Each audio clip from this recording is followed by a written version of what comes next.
इस्लाम मिटाने में तो मिट जाएगा जालिम, इस्लाम मिटाने में तो मिट जाएगा जालिम, इस्लाम मिटाना कभी मुमकिन तो नहीं है। जोरे बोलें ठीक ना बेटी।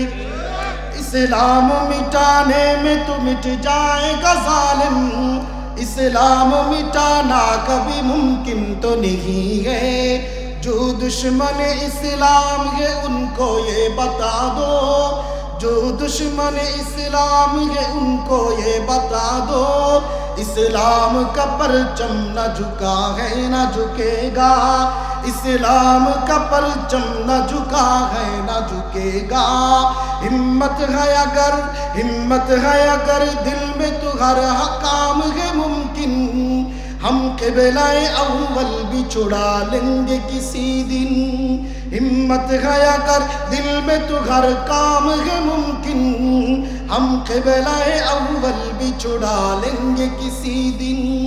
जो आँखें गलत मस्जिद अक़सा पे उठेगी, जो आँख गलत मस्जिद अक़सा पे उठेगी, उस आँख को भी नाई सलामत न रहेगी, उस आँख को भी नाई सलामत न रहेगी। इस्लाम मिटाने में तो मिट जाएगा जालिम, इस्लाम मिटाना कभी मुमकिन तो नहीं है। जो दुश्मन इस्लाम है उनको ये बता दो, इस्लाम का परचम न झुका है न झुकेगा, इस्लाम का परचम न झुका है न झुकेगा। इन्नल हम्दुलिल्लाह अल्हम्दुलिल्लाहिल कबीरिल मुतआल वलहु शुक्र वल हम्दु फिल गुदुवी वल आसाल। फसुब्हानल्लज़ी ला युहसा इम्तिनानुहु बिल्लिसानि वला बिलक़लम। वनशहदु अल्ला इलाहा इल्लल्लाहु वहदहु ला शरीक लह। ونشهد أن سيدنا وحبيبنا وحبيب ربنا وطبيبنا وطبيب قلوبنا ومولانا محمدا عبده ورسوله الذي أرسله الله تعالى إلى الخلق بشيرا ونذيرا وداعيا إلى الله بإذنه وسراجا وقمرا منيرا. أما بعد فأعوذ بالله من الشيطان الرجيم. بسم الله الرحمن الرحيم. ولا تلقوا بأيديكم إلى التهلكة. وقال تعالى يا أيها الذين آمنوا إنما الخمر والميسر والأنصاب والأزلام رجس من عمل الشيطان فاجتنبوه لعلكم تفلحون. آمنت بالله سبحانك لا علم لنا إلا ما علمتنا إنك أنت العليم الحكيم. سبحانك لا فهم لنا إلا ما فهمتنا إنك أنت الجواد الكريم. সকলেই মুহাব্বতের সাথে দুরূদ শরীফ পড়ি। اللهم صل على محمد وعلى آل محمد كما صليت على إبراهيم وعلى آل إبراهيم إنك حميد مجيد. اللهم بارك على محمد وعلى آل محمد كما باركت على إبراهيم وعلى آل إبراهيم إنك حميد مجيد ہے زندہ فقط وحدت افکار سے ملت ہے زندہ فقط وحدت افکار سے ملت وحدت و فنا جس سے وہ الہام بھی الحاد وحدت و فنا جس سے وہ الہام بھی الحاد وحدت کی حفاظت نہیں بے قوت بازو وحدت کی حفاظت نہیں بے قوت بازو آتی نہیں کچھ کام یہاں عقل خدا داد آتی نہیں کچھ کام یہاں عقل خدا داد اے مرد خدا تجھ کو وہ قوت نہیں حاصل جا بیٹھ کسی غار میں اللہ کو کر یاد مسکین و محکوم و نومیدی جاوید مسکین و محکوم و نومیدی جاوید جن کا یہ تصور ہو وہ اسلام کر ایجاد ملا کو جو ہے ہند میں سجدے کی اجازت ناداں یہ سمجھتا ہے کہ اسلام ہے آزاد ناداں یہ سمجھتا ہے کہ اسلام ہے آزاد জামিয়া কোরআনিয়া দেউলি বারহাট্টা নেত্রকোনায়ের উদ্যোগে 13 ডিসেম্বর রোজ শনিবার বার্ষিক তাফসিরুল কোরআন মাহফিলের অত্র অধিবেশনের সম্মানিত সভাপতি মঞ্চে উপবিষ্ট হযরত উলামায়ে কেরাম, আমার সামনে উপবিষ্ট দিন প্রিয় ইসলাম প্রিয় তৌহিদি জনতা, পর্দার অন্তরালে আমার শ্রদ্ধেয়া মা বোনেরা, রব্বে করিমের আলিশান দরবারে লক্ষ কোটি শুকর ও সুজুদ যেই মহান রব্বে করিম আমাদেরকে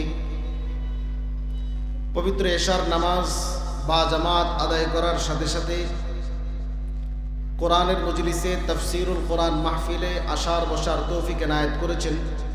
এই জন্য সকলেই দিল থেকে সমস্বরে কালিমাতুশ শুকর আদায় করব আলহামদুলিল্লাহ।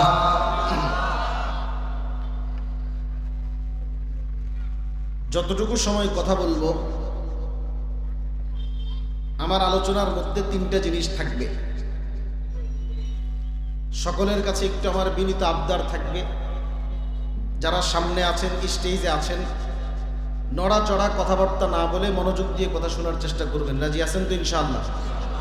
যদি মনোযোগ দিয়ে শুনেন আলোচনা বুঝবেন, আর যদি মনোযোগ না থাকে আলোচনা শুনে বুঝবেন না, আলোচনার কোনো ফায়দা আপনার হবে না।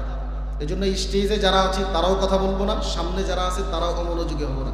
পারবো তো ইনশাআল্লাহ? কে কে রাজি নাই হাত তোলেন। রাজি নাই বুঝা হাত তুলেন। পুরা বয়ান এরকম মনোযোগ থাকতে হবে, জোশের ঠেলায় হাত উঠায় ফেলবেন। পারবেন তো ইনশাআল্লাহ? আল্লাহ কবুল করুক, সকলেই বলি আমিন। তো জোরে বলেন না, আরো জোরে বলেন আমিন। আমার আলোচনার মধ্যে কয়টা জিনিস থাকবে? 3টা জিনিস। 1 নম্বর কোরআনের আয়াত থাকবে, 2 নম্বর হাদিস থাকবে, 3 নম্বর ওই আয়াত এবং হাদিসকে বোঝানোর সুবিধার্থে বাস্তবতার সাথে মিলিয়ে দেওয়ার জন্য কিছু উদাহরণ থাকবে। কয়টা জিনিস থাকবে? ওই 3 জিনিসের মধ্যে একটা তো কোরআন, এটা নিয়ে কারো কোনো আপত্তি নাই। হাদিস, এটা নিয়েও কারো কোনো আপত্তি নাই। আপত্তি থাকে কোন জায়গায়? বাস্তবতার সাথে ওই আয়াত আর হাদিসকে মিলিয়ে দিতে গেলেই আমাদের সমস্যা। কিন্তু কোরআন এবং হাদিসকে বুঝিয়ে দেওয়ার জন্য উদাহরণ দেওয়া, এটা আল্লাহ তাআলার নিয়ম। বুঝেন নাই? এটা আল্লাহ তাআলার নিয়ম।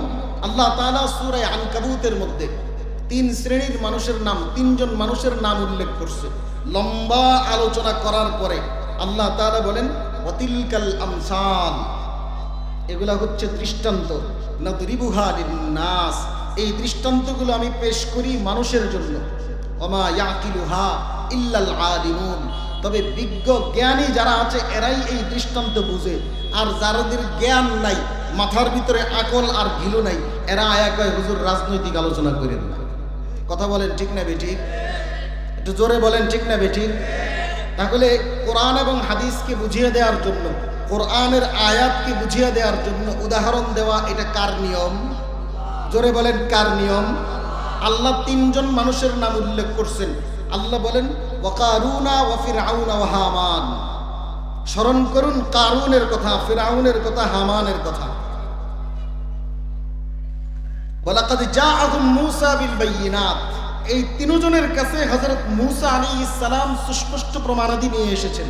ফাস্তাকবারু, কিন্তু এরা সব অহংকার দেখায়া মূসা আলাইহিস সালামকে মানে নাই, তার সুস্পষ্ট প্রমাণাদিকে মানে নাই। এরপরে তাদের পরিণতি কি হয়েছে আল্লাহ তাআলা লম্বা আলোচনা করার পরে বলছেন ওয়াতিলকাল আমসাল। ফেরাউনের ঘটনা তো অনেক আগের, কারুনের ঘটনা তো অনেক আগের, হামানের ঘটনা তো অনেক আগের। মুহাম্মদ আপনাকে যে কোরআন দিলাম, এই কোরআনের মধ্যে ওই ফেরাউন, কারুন আর হামানের নাম উল্লেখ করে দৃষ্টান্ত কেন দিলাম? দৃষ্টান্ত দিয়েছি আপনার উম্মতকে বোঝানোর জন্য। কিন্তু আপনার উম্মতের মধ্যে কিছু মানুষ এমন থাকবে যাদের মাথার আকল নাই, যাদের মাথায় ঘিলু নাই, এরা এই জিনিস বুঝবে না। কিন্তু বুঝবে কারা?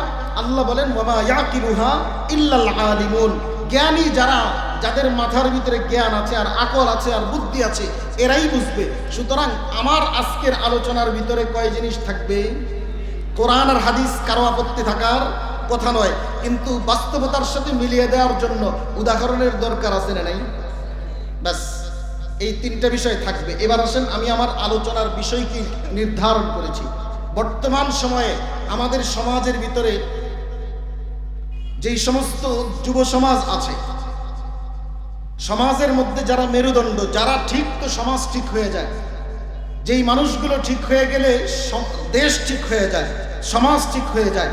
যেই মানুষগুলো সোজা হয়ে দাঁড়ালে স্বৈরাচার আর তার মসনদে থাকতে পারে না, যেই মানুষগুলো সোজা হয়ে থাকলে স্বৈরাচার দেশ ছেড়ে পালাইতে বাধ্য হয়, ওই মানুষগুলো হচ্ছে আমার আপনার সমাজের মধ্যে যুব সমাজ। সুতরাং যুব সমাজ যদি ঠিক হয়ে যায়, তাহলে আমাদের দেশের মধ্যে আর কোনো স্বৈরাচার তৈরি হতে পারবে না। সুতরাং আমার আজকের আলোচনার বিষয়, বর্তমান সময়ে আমাদের যুব সমাজ নষ্ট হয়ে যাচ্ছে। নষ্ট হওয়ার কারণ কি?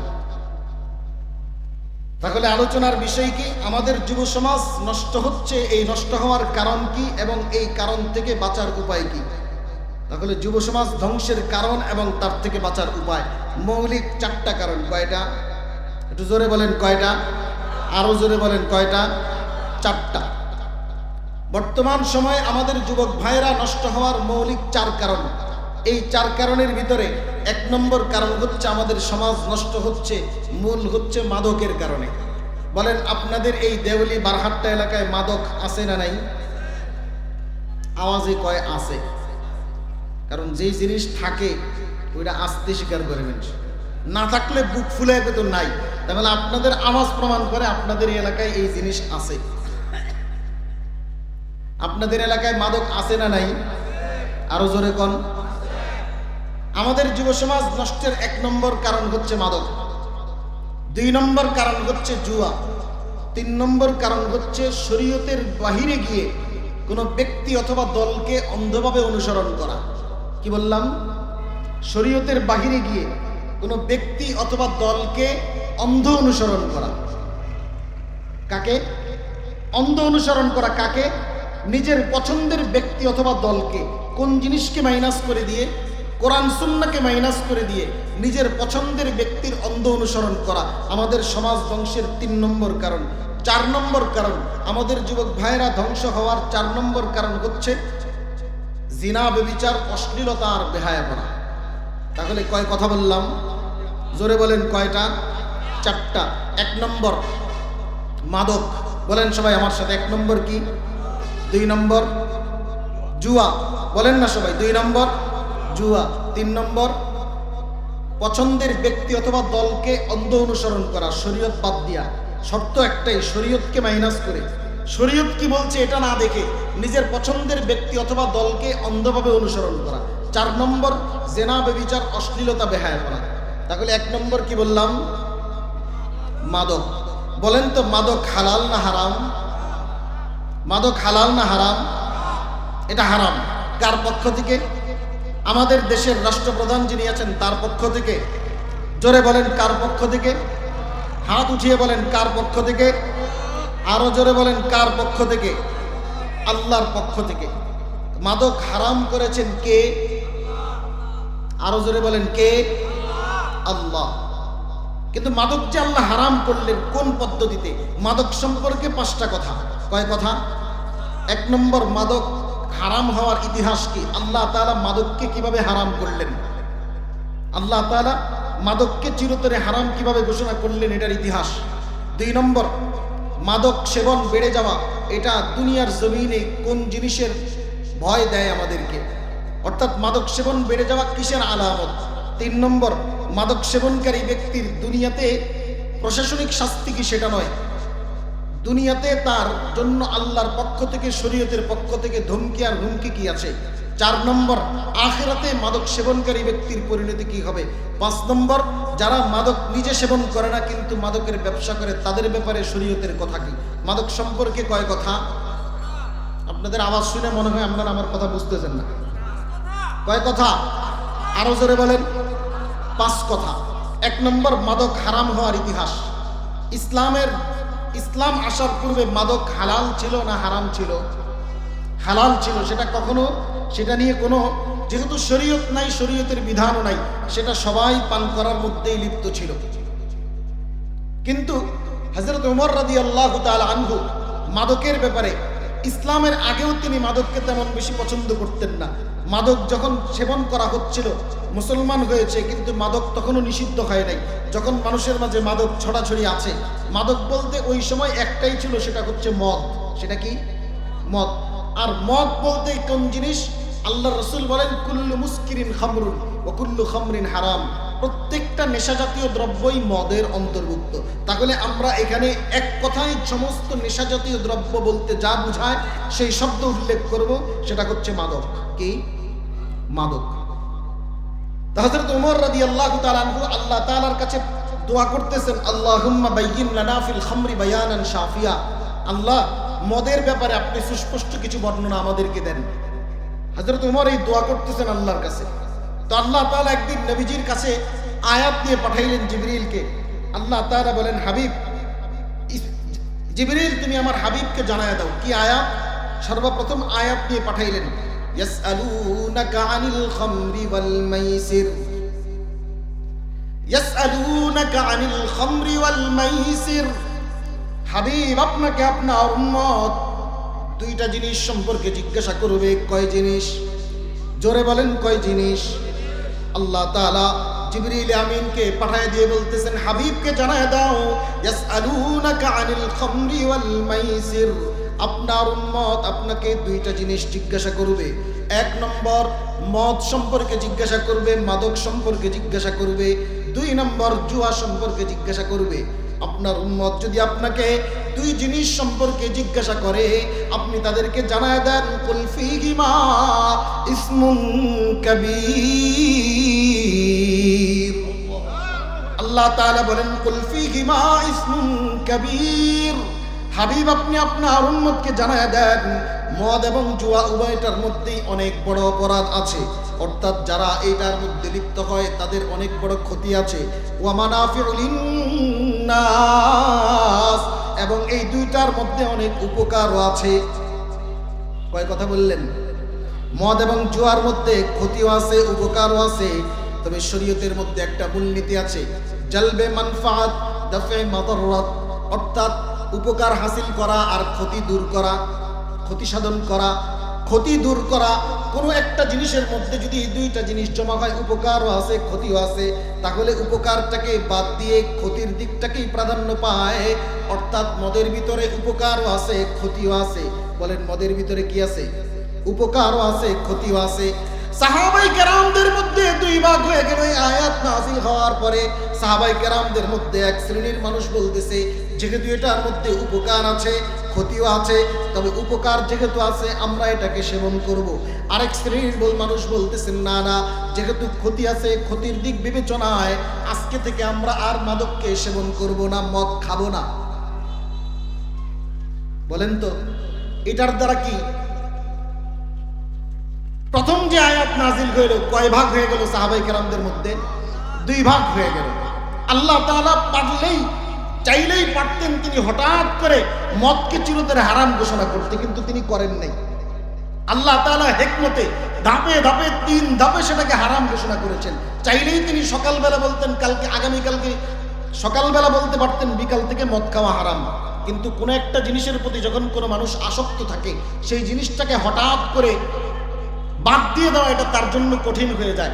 এই জন্য আল্লাহ তাআলা তাকে হিকমতে, আল্লাহ তাআলা কৌশলে মাদককে আস্তে আস্তে প্রথমে নিয়ন্ত্রণ করেছেন, পরবর্তীতে নির্মূল করেছেন। কিন্তু আমাদের দেশের সরকার প্রধান, আমাদের দেশীয় আইন, বাংলাদেশের বর্তমান আইন মাদককে তারা নিয়ন্ত্রণ করতে চায়, নির্মূল করতে চায় না।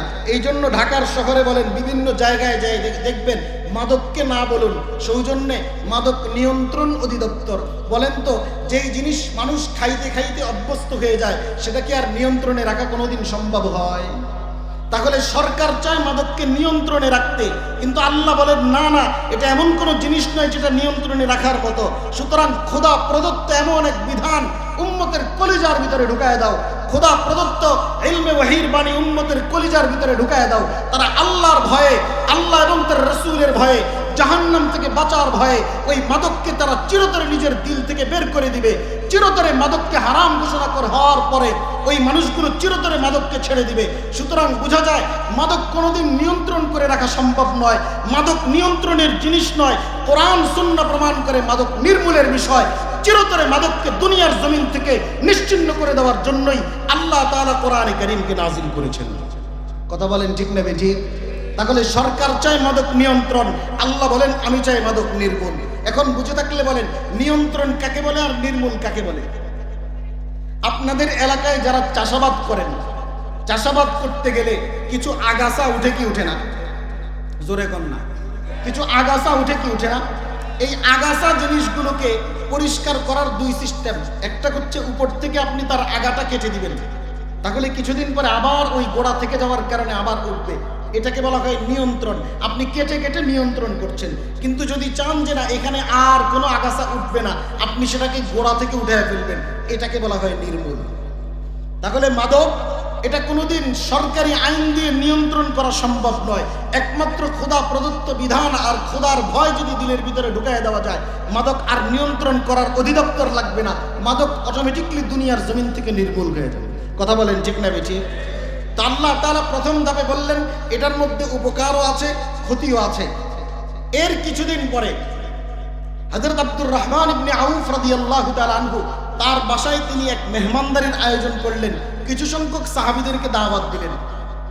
তো দাওয়াত খাওয়ার পরে মাগরিবের নামাজের ওয়াক্ত হয়ে গেছে বিকালবেলা।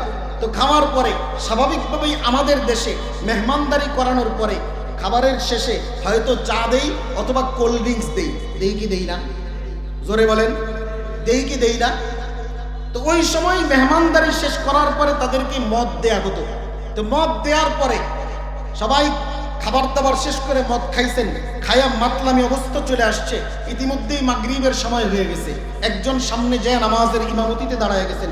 দাঁড়ায় যায় তিনি সূরা কাফিরুন নামাজের মধ্যে তেলাওয়াত করতেছেন। তেলাওয়াতের মধ্যে পড়তেছেন সূরা কাফিরুনের মধ্যে একটা আয়াত আছে, লা আ'বুদু মা তা'বুদুন। সূরা কাফিরুনের মধ্যে একটা আয়াত আছে, লা আ'বুদু মা তা'বুদুন। হে মুশরিকরা, তোমরা যেই মূর্তির পূজা করো, তোমরা যেই দেবদেবীর পূজা করো, আমি কিন্তু সেই দেবদেবীর পূজা করি না।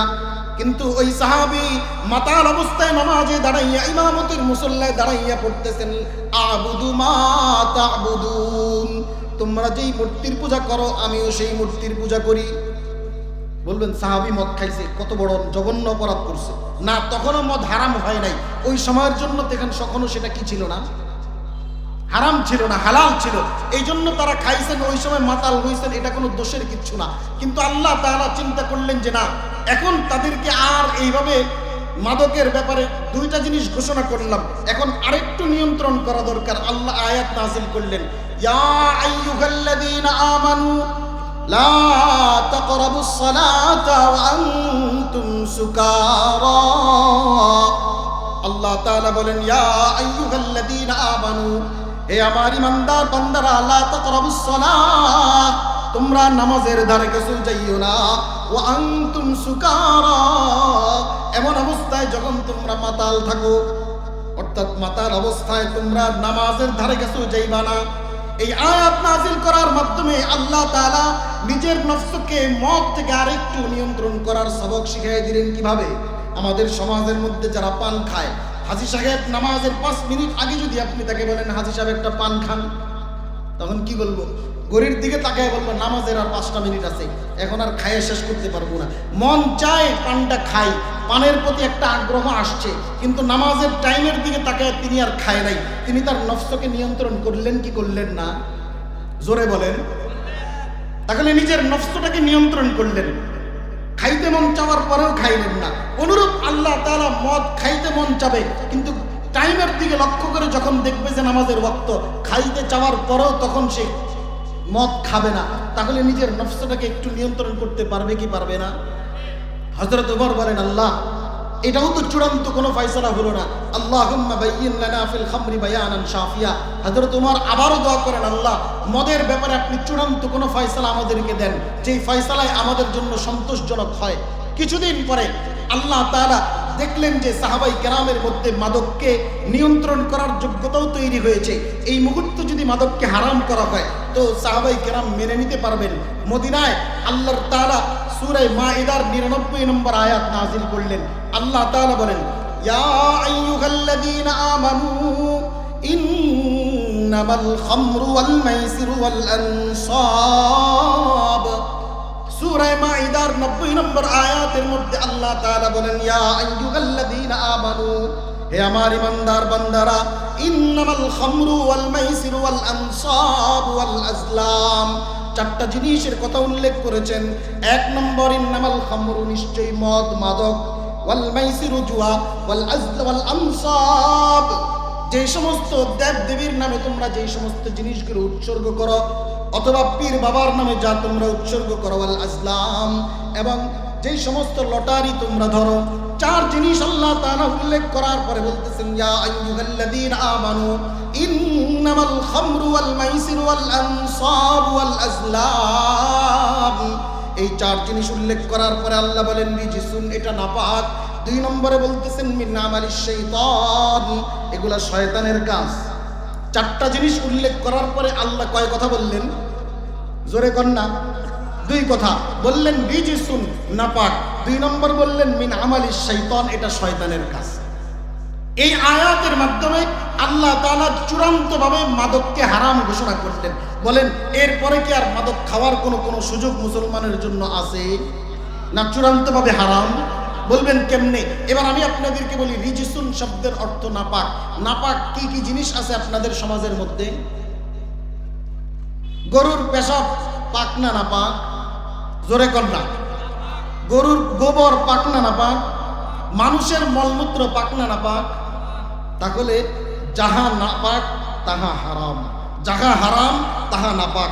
সুতরাং এই কথা বুঝে থাকলে বলেন, আল্লাহ কোরআনে কারীমে মদকে হারাম ঘোষণা করলেন, মদকে নাপাক ঘোষণা করলেন। এবার বলেন, নাপাক কি খাবার জিনিস না হারাম বস্তু? তাহলে আপনার সামনে যদি পেশাব দেওয়া হয়, সেটাকে হারাম হিসাবে আপনি যেমন খাবেন না, নাপাক হিসাবে যেমন খাবেন না, অনুরূপভাবে নেশা সৃষ্টি করে এমন যত বস্তু আছে, এই সমস্ত জিনিসও নাপাক, ওই সমস্ত জিনিসগুলো হারাম। কোনো ব্যক্তি যদি এরপরেও মাদক খায়, তাহলে সে মাদক খায় মানে তার মানে সে হচ্ছে গরুর মুদ খায়। কথা কোন ঠিক না বেঠিক? কারণ যেই জিনিস হারাম, যেই জিনিস নাপাক, সেই জিনিস হারাম। গরুর পেশাব, গরুর গোবর, মানুষের মলমূত্র নাপাক নাপাক? কথা কন না?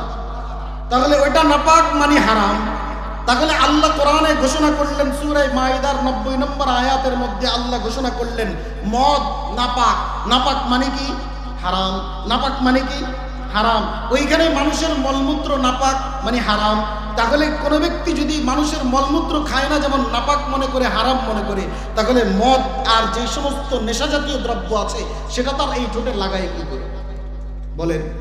এরপরেও যদি কোনো ব্যক্তি খায় তাহলে সে মাদক সেবন করুক, আর ভিটামিন ট্যাবলেট আর ভিটামিন সিরাপ আর ক্যাপসুল যা কিছুই, লাল লাল ট্যাবলেট যা খাক না কেন, এই সমস্ত কিছু সে নাপাক খাচ্ছে।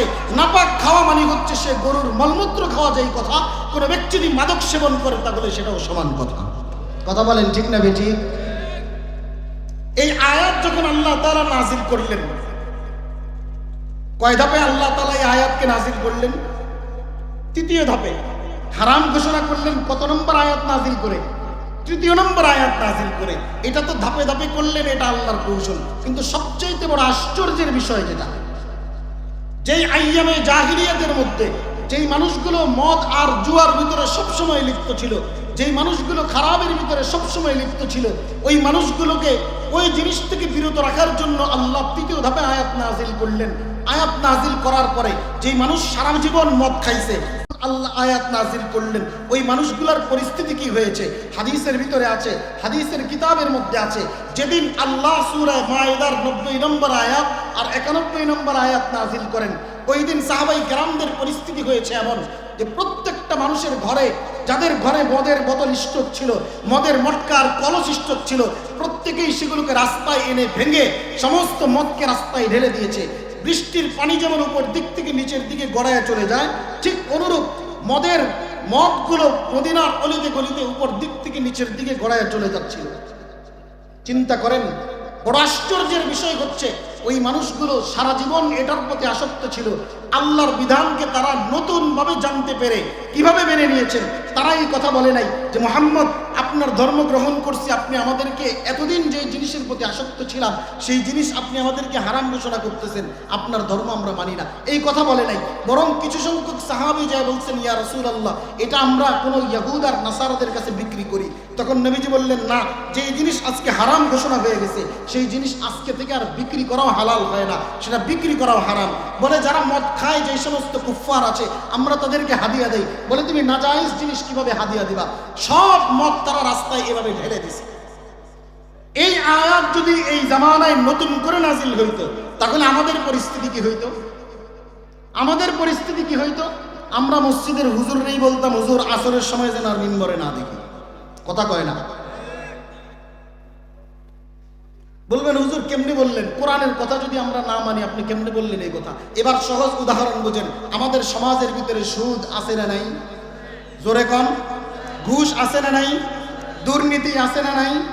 চাঁদাবাজি আছে না নাই? এই সমস্ত জিনিস হালাল না হারাম? অন্যের হক, অন্যের উপর জুলুম করা হালাল না হারাম? অন্যের জমি দখল করা হালাল না হারাম? অন্যের আইল ছেড়ে নিজের জমিন বড় করা হালাল না হারাম?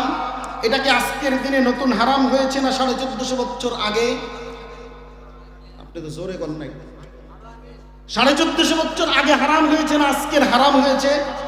তাহলে 1450 বছর আগের হারাম হওয়া জিনিস চূড়ান্তভাবে যখন এই কোরআনে কারীমের মধ্যে আল্লাহ তাআলা ফয়সালা করে দিলেন, সেই 1450 বছর আগের ফয়সালা কিন্তু আয়াত যদি মসজিদের মিম্বর থেকে খতিব যদি সুদের বিরুদ্ধে বক্তব্য দেয়, খতিব আর ইমাম সাহেব যদি ঘুষের বিরুদ্ধে বক্তব্য দেয়, দুর্নীতির বিরুদ্ধে বক্তব্য দেয়, চাঁদাবাজের বিরুদ্ধে বক্তব্য দেয়, ওই কথাগুলো যখন সমাজের নেতৃস্থানীয় মানুষের চরিত্রের বিরুদ্ধে লেগে যায়, সমাজের মসজিদের সভাপতির গায়ে লেগে যায়, মসজিদের সেক্রেটারির গায়ে লেগে যায়, ওই সমস্ত মানুষগুলো নিজের চরিত্রের পরিবর্তন না ঘটায়া আসর থেকে মসজিদের খতিব পরিবর্তন করার ষড়যন্ত্রে লিপ্ত হয়ে যায়। খোদার কসম করে বলে যায়, ওই মানুষগুলোর চাইতে বড় জালেম, ওই মানুষগুলোর চাইতে বড় নিকৃষ্ট পৃথিবীর জমিনে আর কেউ হতে পারে না, যারা কোরআন সুন্নাহর স্পষ্ট বিধানকে নিজের চরিত্রের বিরুদ্ধে যাওয়ার কারণে মসজিদের খতিবের গলাকে বন্ধ করে দিতে চায়, মসজিদের ইমামের টুটিকে চেপে ধরে রাখতে চায়, কোরআনের হক কথাগুলো বলার কারণে তাদেরকে জেলখানায় আবদ্ধ করে দেশ থেকে বিতাড়িত করার হুমকি দিয়ে দেয়। খোদার কসম করে বলি, ওই মানুষগুলোর চাইতে বড় জালেম পৃথিবীর জমিনে আর কেউ হতে পারে না, কেউ হতে পারে না।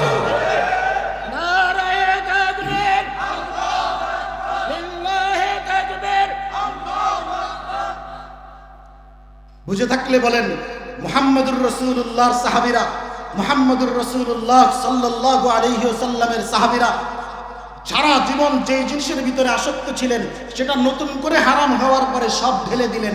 আর 1450 বছর আগে সুদ আর ঘুষ আর দুর্নীতি হারাম কোরআনে আল্লাহ ঘোষণা করে দিয়েছেন। মুহাম্মদুর রাসূলুল্লাহ সাল্লাল্লাহু আলাইহি ওয়াসাল্লাম হাদিসের ভিতরে স্পষ্ট ঘোষণা করে দিয়েছেন। স্পষ্ট ঘোষণাকৃত আয়াতের তরজমা যদি মসজিদের মিম্বর থেকে করা হয়, বলেন আমাদের মসজিদের সভাপতি আর সেক্রেটারি আর সমাজের নেতৃস্থানীয় মানুষগুলো কি তাদের চরিত্রের পরিবর্তন করে না মসজিদের খতিব পরিবর্তন করে? কথা কয় না। মসজিদের ইমাম পরিবর্তন করার ষড়যন্ত্রে তারা লিপ্ত হয়। আল্লাহ বলেন ওমান আযলামু মিম্মান মানা মাসাজিদাল্লাহি আন ইউযকারা ফিহা ইসমু। ওই মানুষগুলোর চাইতে বড় জালেম পৃথিবীর জমিন আর কে হতে পারে? ওই মানুষগুলোর চাইতে বড় নিকৃষ্ট জালেম পৃথিবীর জমিন আর কে হতে পারে? যারা আল্লাহর ঘরে আল্লাহর নাম উচ্চস্বরে আওয়াজ হবে, আল্লাহ তাআলার নাম আল্লাহর ঘরে উচ্চস্বরে উচ্চারিত হবে, ওই সমস্ত আওয়াজগুলোকে যারা বন্ধ করে দিতে চায় তাদের চাইতে বড় নিকৃষ্ট জালেম পৃথিবীর জমিন আর কেউ হতে পারে না। আল্লাহ স্পষ্ট বলে দিয়েছেন ওমান আযলামু মিম্মান মানা মাসাজিদাল্লাহ। ওই ব্যক্তির চাইতে বড় জালেম আর কে আছে যে আল্লাহর ঘরে আল্লাহর বিধান সুস্পষ্টভাবে উচ্চারিত হবে, আল্লাহর নাম সুস্পষ্টভাবে উচ্চারিত হবে, এই জিনিস যারা সহ্য করে নিতে চায় না, বাধা দিতে চায়, এদের চাইতে বড় জালেম পৃথিবীতে আর কেউ হতে পারে না। সুতরাং ওই সমস্ত মানুষগুলোর কর্ণকুহরে এই কথা পৌঁছে দিতে চাই, তারা যতই নিজের ক্ষমতার বাহাদুরি দিয়ে, তারা যতই নিজের ক্ষমতার আর চেয়ারের বাহাদুরি দিয়ে, দলের বাহাদুরি দিয়ে, ব্যক্তিত্বের বাহাদুরি দিয়ে, সম্পত্তির বাহাদুরি দিয়ে যারা কোরআনের কথাকে মুছে দিতে চায়, যারা কোরআনকে দুনিয়ার জমিন থেকে মিটিয়ে দিতে চায়, যারা কোরআনের কথাগুলো উলামায়ে কেরামের জবান থেকে উচ্চারিত হবে সেটাকে বাধা দিতে চায়, তাদেরকে বলে দিতে চাই ওই মানুষগুলো দুনিয়ার জমিন থেকে একদিন নিশ্চিহ্ন হয়ে যাবে। ইসলাম ছিল, ইসলাম আছে, ইসলাম কিয়ামত পর্যন্ত থাকবে। ইসলামকে মিটিয়ে দেওয়ার সাধ্য পৃথিবীর কোনো বেটার এই পর্যন্ত হয় নাই, কিয়ামত পর্যন্ত হবে না। এজন্য আল্লামা ইকবাল বলেন ইসলাম মিটানে মে তু মিট জায়েগা জালিম, ইসলাম মিটানে মে তু মিট জায়েগা জালিম, ইসলাম মিটানা কবি মুমকিন তো নেহি হে। জোরে বলেন ঠিক না বেঠিক? ইসলাম মিটানে মে তু মিট জায়েগা জালিম, ইসলাম মিটানা কবি মুমকিন তো নেহি হে। जो दुश्मन इस्लाम है उनको ये बता दो, जो दुश्मन इस्लाम है उनको ये बता दो, इस्लाम का परचम न झुका है न झुकेगा, इस्लाम का परचम न झुका है न झुकेगा। हिम्मत है अगर दिल में तो हर काम है मुमकिन, हम क़िबला-ए अव्वल भी छुड़ा लेंगे किसी दिन। हिम्मत है अगर दिल में तो हर काम है मुमकिन, हम क़िबला-ए अव्वल भी छुड़ा लेंगे किसी दिन। जो आँख गलत मस्जिद अक़सा पे उठेगी, जो आँख गलत मस्जिद अक़सा पे उठेगी, उस आँख को भी नाई सलामत न रहेगी, उस आँख को भी नाई सलामत न रहेगी। इस्लाम मिटाने में तो मिट जाएगा जालिम, इस्लाम मिटाना कभी मुमकिन तो नहीं है। जो दुश्मन इस्लाम है उनको ये बता दो, इस्लाम का परचम न झुका है न झुकेगा, इस्लाम का परचम न झुका है न झुकेगा। জোরে বলেন ঠিক না বেঠিক? ইসলামকে দুনিয়ার জমিন থেকে নিশ্চিহ্ন করে দেওয়ার জন্য আবু জাহেল উতবা সাইবা থেকে নিয়ে শুরু করে, আবু জাহেল উতবা সাইবা থেকে নিয়ে শুরু করে ষড়যন্ত্র কম হয় নাই। 2025-এও ষড়যন্ত্র হবে, ভবিষ্যতেও ষড়যন্ত্র হবে। কোরআন অতীতে যেমন সংরক্ষিত ছিল, ইসলাম অতীতে যেমন মাহফুজ ছিল, বর্তমানেও আছে, কিয়ামত পর্যন্ত থাকবে। এটার আলোকে নিভিয়ে দেওয়ার সাধ্য পৃথিবীর কারো হয় নাই। কথা বলেন ঠিক না বেঠিক? যাই হোক, মাদক চিরতরে হারাম হয়ে গেছে। কয় ধাপে হারাম হলো? 3 ধাপে। এবার ইতিহাস জানলেন কিনা? এবার আসেন 2 নম্বর আলোচনা। মাদক সেবন বেড়ে যাওয়া কিসের আলামত? মাদক সেবন বেড়ে যাওয়া কিয়ামতের আলামত। দুনিয়ার জমিনে কিয়ামতের আগ মুহূর্তে 4টা অপরাধ বাড়বে। কয়টা? জোরে বলেন কয়টা? আল্লাহর নবী সাল্লাল্লাহু আলাইহি ওয়াসাল্লাম বলেন ইন্না মিন আশরাতিস সাআতি আন ইউরফাল ইলমু ওয়া ইয়াকসুরাল জাহলু ওয়া ইয়াকসুরু শুরবুল খামরি ওয়া ইয়াকসুরুজ জিনা ওয়া ইয়াকিল্লুর রিজাল। আল্লাহর নবী সাল্লাল্লাহু আলাইহি ওয়াসাল্লাম বলেন, ইন্না মিন আশরাতিস সাআ, কিয়ামতের আগ মুহূর্তে অনেক বড় বড় আলামত প্রকাশ পাবে। তবে কিয়ামতের আগে বিশেষ চারটা অপরাধ যখন জমিনের মধ্যে দেখবা, তখন মনে করবা কিয়ামতের আলামত হিসেবেই দেখছো। আল্লাহর নবী সাল্লাল্লাহু আলাইহি ওয়াসাল্লাম বলেন, ইন্না মিন আশরাতিস সাআতি আন ইউরফাল ইলমু ওয়া ইয়াকসুরাল জাহলু। আল্লাহর নবী বলেন, কিয়ামতের আগ মুহূর্তে ইলমকে উঠিয়ে নেওয়া হবে, মূর্খতা আর অজ্ঞতা বেড়ে যাবে। বলেন তো, কিয়ামতের আগ মুহূর্তে ইলমকে উঠিয়ে নেওয়া হবে কিভাবে?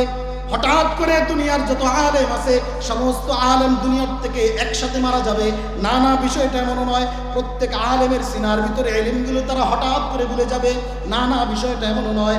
আপনার মোবাইলের ফরম্যাটার ডিলিট ফাংশন চাপ দিলে মোবাইল যেমন সাফ হয়ে যায়, আলেমদের অন্তর সাফ হয়ে যাবে, বিষয়টা এমন নয়। আল্লাহর নবী সাল্লাল্লাহু আলাইহি ওয়াসাল্লাম অন্য হাদিসের মধ্যে বলেন, ইন্নাল্লাহা ইয়াকবিজুল ইলমা বিকবজিল উলামা। আল্লাহর নবী সাল্লাল্লাহু আলাইহি ওয়াসাল্লাম বলেন, আল্লাহ তাআলা ইলমকে উঠিয়ে নেবেন উলামায়ে কেরামদেরকে উঠিয়ে নেওয়ার মাধ্যমে। দুনিয়ার জমিনে যত বড় বড় আলেম দুনিয়ার থেকে বিদায় নিচ্ছে, তার মানে তার সাথে তার ইলমটাও বিদায় নেয়।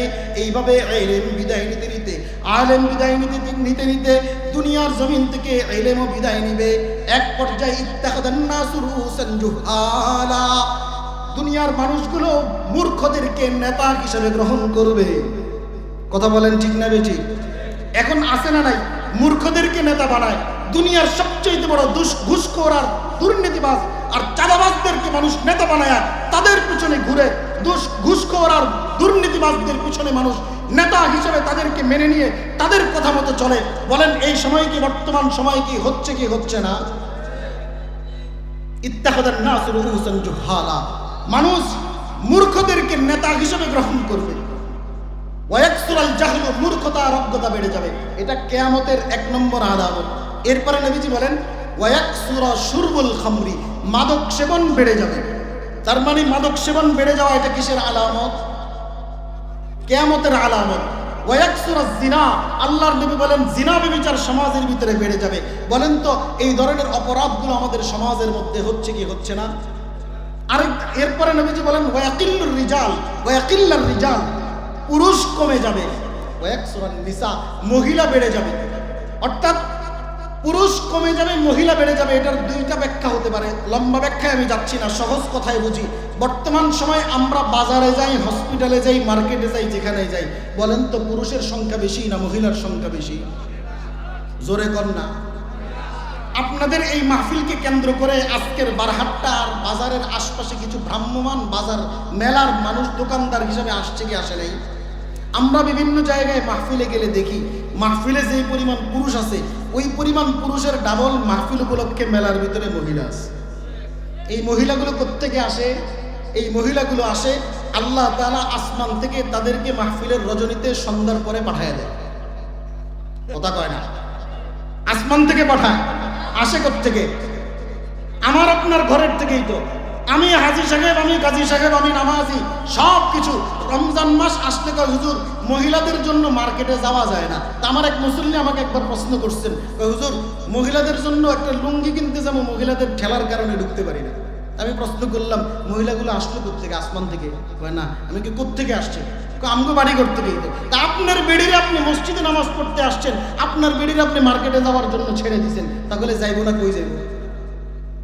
হাজী সাহেব মসজিদের সামনের কাতারে নামাজ পড়ে, গাজী সাহেব মসজিদের সামনের কাতারে নামাজ পড়ে, মসজিদের সভাপতি সেক্রেটারি সে মসজিদের সামনে নামাজ পড়ে, তার ঘরের মেয়ে তার স্ত্রী বেপরদায় রাস্তাঘাটে গিয়ে তারা নিজের সমস্ত শরীরের সৌন্দর্যকে পরপুরুষের সামনে প্রদর্শন করে, মার্কেটে যায়, পার্লারে যায়, বেড়াইতে যায়। হাজী সাহেব মসজিদের সামনের কাতারের নামাজি হয়ে মনে করতেছে জান্নাত পুরোটা কামাই করে নিছে।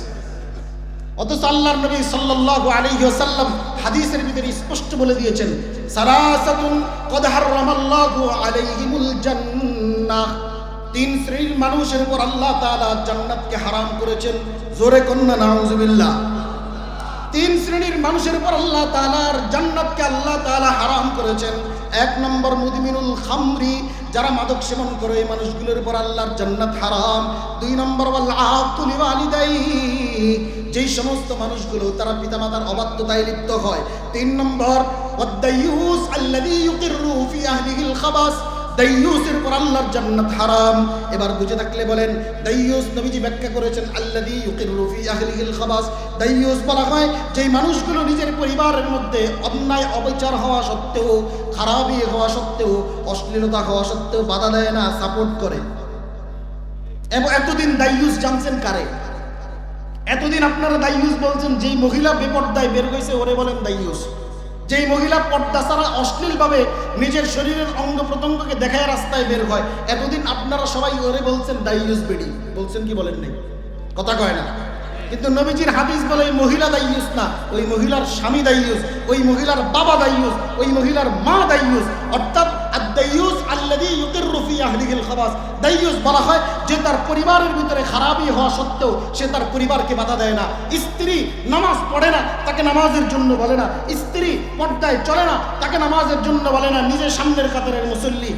মা নিজে নামাজ পড়ে, প্রাপ্তবয়স্ক মেয়েটাকে নামাজের জন্য ঘুম থেকে উঠায় না। মা নিজে বোরকা পড়ে, নিজের সুন্দরী মেয়েটাকে বেপর্দায় রাস্তায় বের করে, নিজের সুন্দরী মেয়েটাকে বেপর্দায় রাস্তায় বের করে নিয়ে যায়। সে তার মেয়েকে পর্দার জন্য বলে না।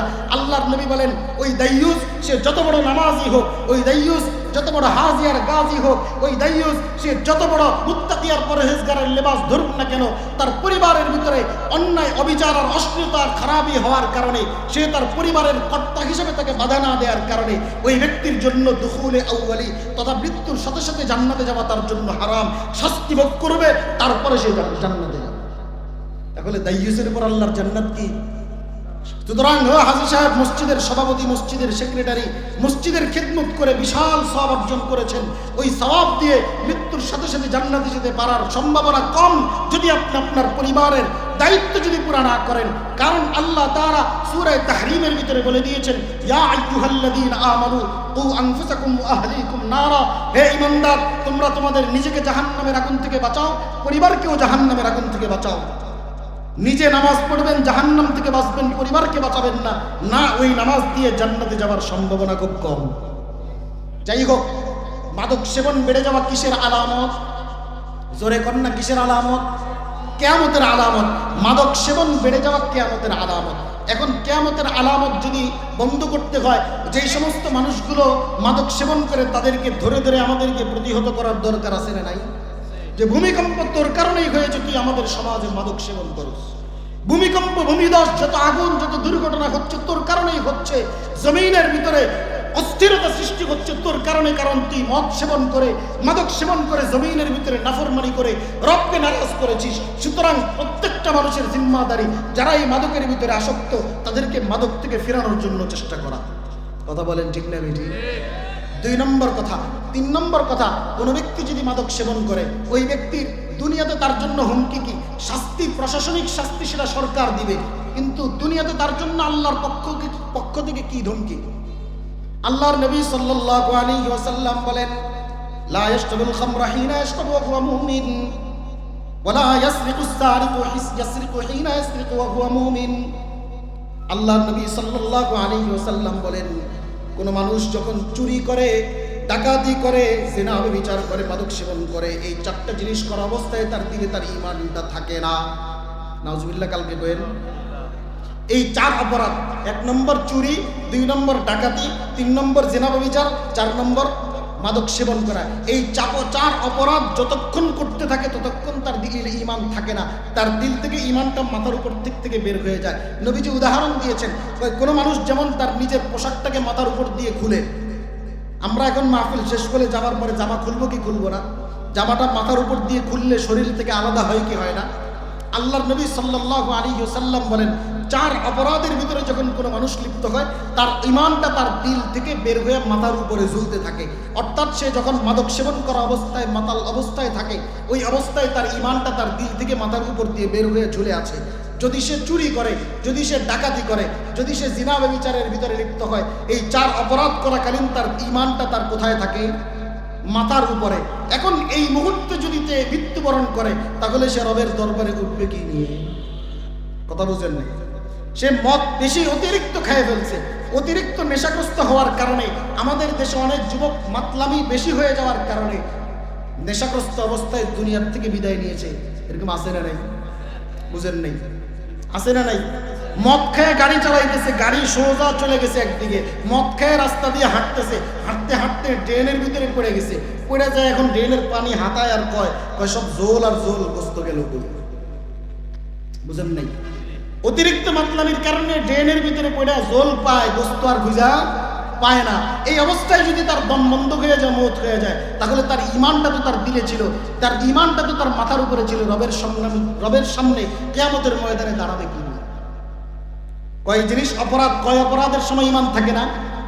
জোরে কোন কয় অপরাধ? 1 নম্বর মদ খাওয়া অবস্থায়, মাতাল অবস্থায়। 2 নম্বর চুরি করা অবস্থায়। চুরি কাকে বলে আর ডাকাতি কাকে বলে? চুরি বলা হয় কাউকে না দেখায়া কোনো জিনিস নিয়ে নেওয়া, ডাকাতি বলা হয় দেখায়া দিনে দুপুরে সামনাসামনি নেওয়া। বুঝেননি? এখন চুরি, ওই যে বলছিলাম না, কোরআন আর হাদিস থাকবে, বাস্তবতার উদাহরণ থাকবে। এবার চুরির একটা বাস্তবতার উদাহরণ দিই। চুরির বাস্তবতার উদাহরণ হচ্ছে, আমাদের দেশে রাস্তাঘাট তৈরির জন্য সরকারের পক্ষ থেকে বাজেট আসে কি আসে না? কথা কয় না? বাজেট আসে কি আসে না?